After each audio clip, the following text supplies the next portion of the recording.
We actually have Evil Eye for you today. This is so exciting to see this deck actually do something. And Magical Musketeers as well. What year is it? Make sure you guys smash the living crap out of that subscribe button so you guys don't miss out on more awesome content. Now, this is genuinely one of the most interesting piles that I have seen kind of come out of, the modern era Yu-Gi-Oh! Especially, with Surziel and friends being the little catalyst out here, where you try to lock your opponent into a grind game where Surziel actually matters. Now, I do want to say out here, in a perfect world where you're able to actually have Kaiser Coliseum face up on the field for the grind game, well, then this deck actually turns into something spontaneously crazy. Now, obviously, OCG limits are definitely quite comical here, as you do see that we still do have our bias deals limited. This build is also playing Delta and Gamma as actual hand traps here, so you can put things on the field and you chip away your opponent's resources through things like the Omega, so that, when you go into the grind game with the Surziel here and you're setting things up, the gridlock is able to kind of help you out and do your thing. Now, I do see down here that obviously we can Stone King Darius on up all the way into the Giga Deuce X God assistant here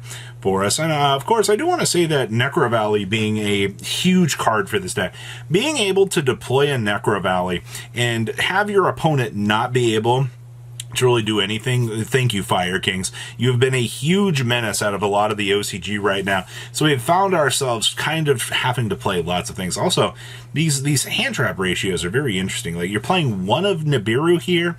You have double Droll. Obviously, I don't feel like this is the most optimized version of this deck in the world, but I gotta give effort points where effort points are due, because this is so incredibly cool to actually see. Like, this is the kind of stuff that gets me excited to want to play this game. So good stuff to actually see Evil Eye doing its thing.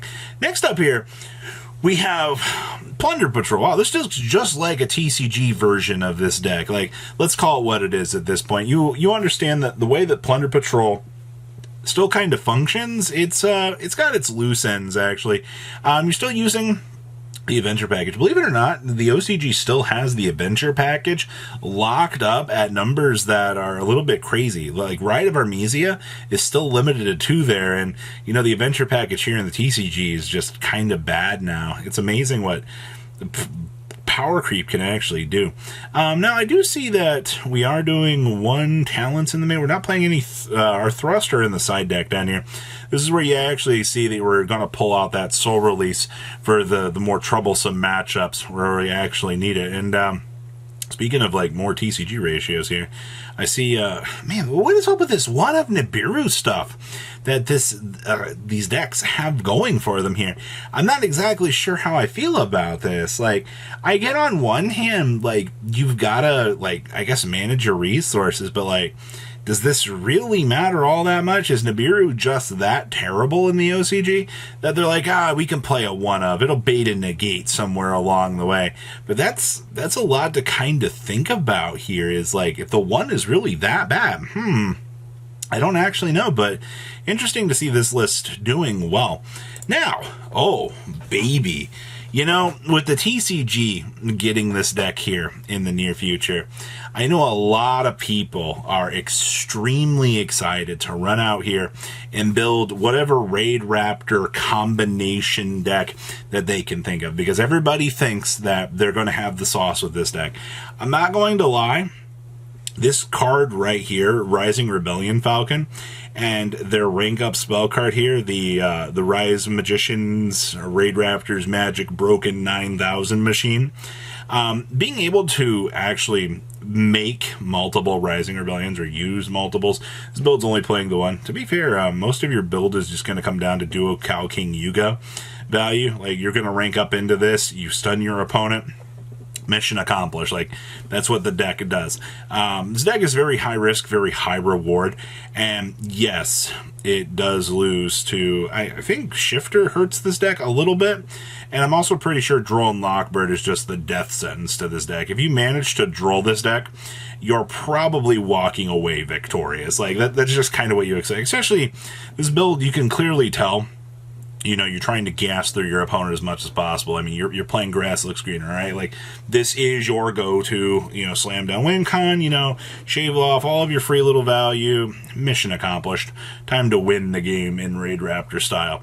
All right. Now, this is also really, really cool to see.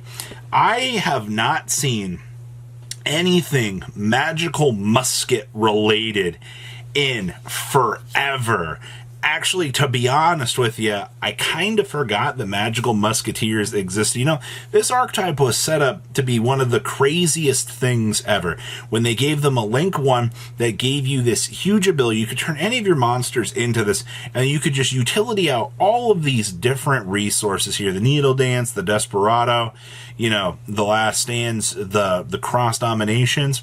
All of this stuff was set up to give this deck some insane, crazy life. Well, the problem was any normal summon monster gets immediately just kind of negated, slash destroyed, slash interrupted in the current scheme of the game. So while they do have access to a Link 1 and they can generate some crazy advantage with this, not a lot of people have kind of stuck with them. So what ends up happening here is, well, what happens if we combine this with Runic? Well, I will tell you that there are definitely better Runic variants out there.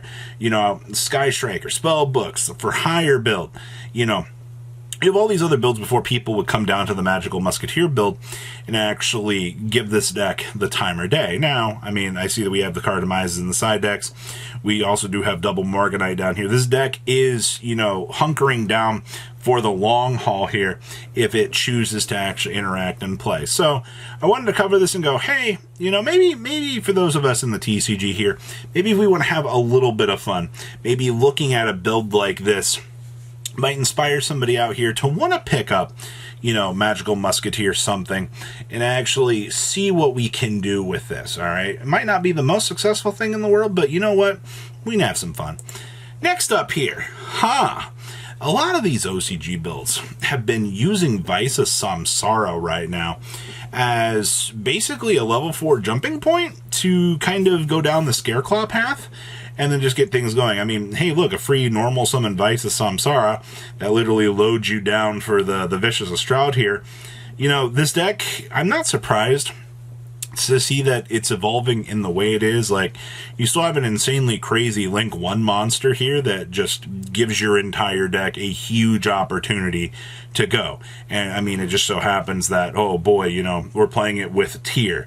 Alright, this feels like the real lore deck here in terms of things. Like, you're still doing a lot of the same tier element stuff you're doing. We also have the Horus package in here because of the best gosh darn discard package that you could ever actually want to see in the modern era here, but you're also able to, you don't get really punished or locked into any of the extra gas that this package actually kind of gives you. And I think that's kind of crazy to think about out here. Yu-Gi-Oh cards and their current design flaws for 500, you know, is able to see you can play this explosive engine pile and just have these things work out for you. So pretty cool to see. And we have one more little pile for you here.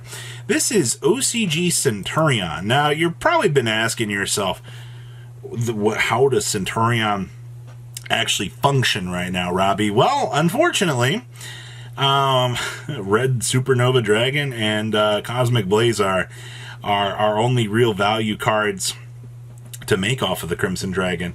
Ever since King Calamity got cratered into a hole somewhere and they went, all right, well, you know, it was a good run, guys. It was kind of crazy. Now, obviously, we can still do Synchro Rumble here. Actually, I do highly recommend, if you're going to play the Crimson Dragon, the Synchro Rumble is really good for the free Monster Reborn, putting the additional monster on the field, and you just can kind of pressure your opponent with this. Trust me, little extra searchability and things that you can actually do is pretty good. I also see that we're doing Chaos Archfiend plays in here as well. Okay. You know, these builds like to get really saucy with some of the little innovation lines that you can do out here. I'm really impressed. So that is the genuine exciting things that we have for you this week. I love these ideas, all right? There are a lot of things out here I kind of want to mess around with, especially the Magical Musketeer stuff. So please, leave a comment down below, tell me what you guys think. I'll see your beautiful faces back here in the day, guys. patrons. Thank you.